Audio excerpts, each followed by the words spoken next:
Sa ulam naman tayo, hindi yung puro panghimagas. Yung madali, sulit at nakakabusog. Siguradong magugustuhan ng lahat. Walang tira pag ganito kasarap. Mag-ulam naman tayo no, yung paborito ng mga bata.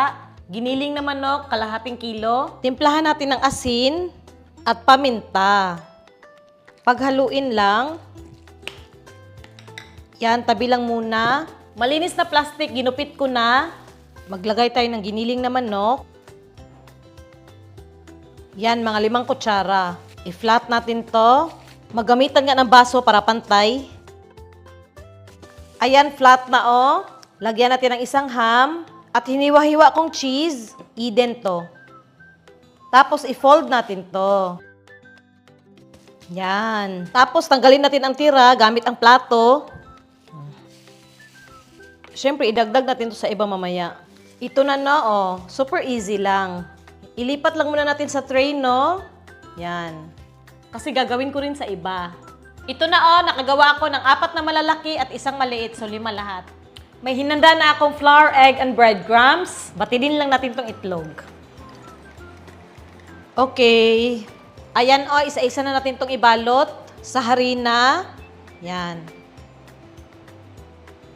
Taktak lang, no? Tapos sa itlog. At sa breadcrumbs. Yan. Yan na, oh. At ito, oh, na nabalot ko na lahat. Yan. May pinapainit na pala akong mantika dito, oh. Check natin kung mainit na. Lumutang, meaning mainit na. Tapos, lunod na natin.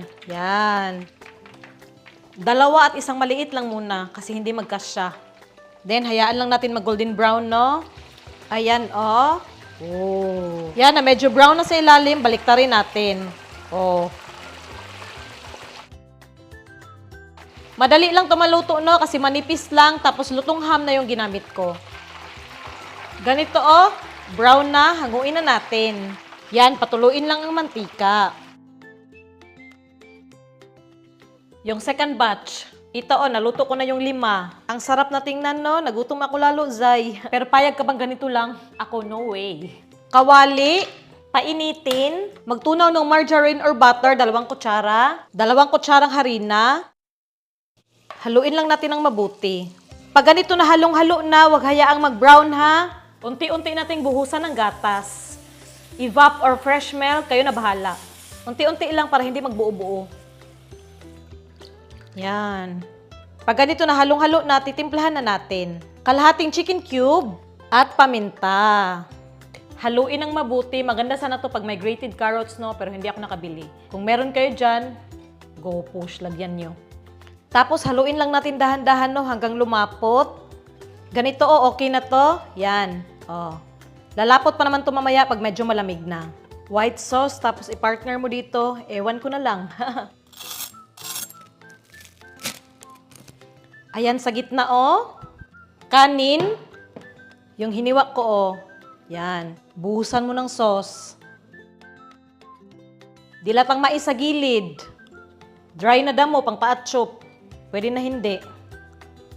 Tingnan nyo naman kung gaano kasarap yung ulam natin, oh. Grabe na, days. Subukan natin. Kamuto na, oy.